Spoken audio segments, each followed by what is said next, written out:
sabog sa loob. Ibig sabihin matindi ang dinaanan na ito, matindi ang short. Okay.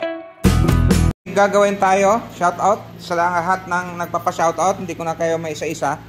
Ito may gagawin tayo, Peugeot Denso na washer. So ang problema daw nito, ayaw nang umandar. Testing mga gagawin ng panibagong OJT natin. Yun. Yan, kasama si Renel. Testing. Oh, wala. Kahit ugong, wala. Okay. So, direkta na tayo sa baba. Tingnan natin yung motor. Kung may supply pang pumapasok, okay ba yung motor? At lalo na yung fuse.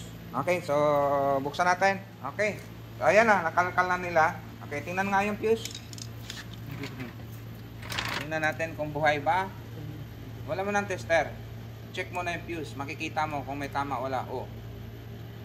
Ano yan? Sunog. Putol. Ayun. Matindi. Pag mga ganitong issue, dalawang klase kasi pag nasira yung fuse. Yung normal lang na naputol siya, malinis. Ito, talagang sabog sa loob. Ibig sabihin, matindi ang dinaanan na ito. Matindi ang short. Okay, check natin yung motor. Kuha kayo ng tester.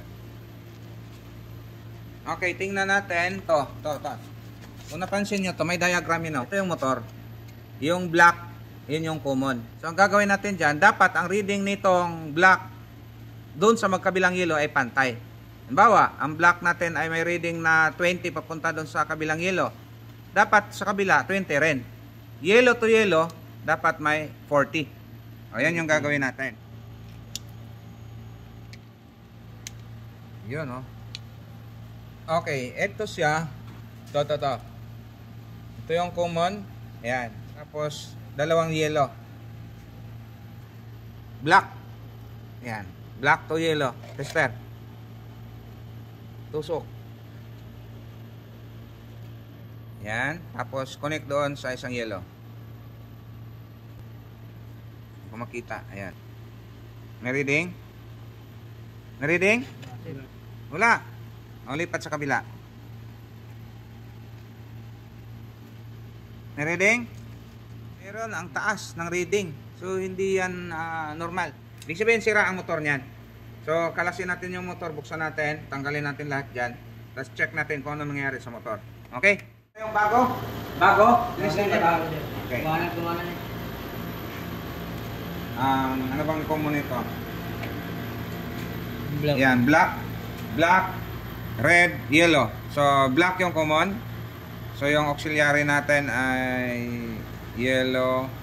Ayan. Common.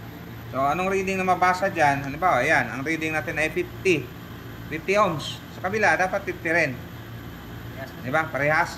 Pagka i-total natin, yan ilan? 100. Ayan. Good. So, kabit nyo na. Set up natin tulad ng ginawa. Itong capacitor, na-check nyo ba? Bakit? Bago ito eh. Kabit na. Sige, testing.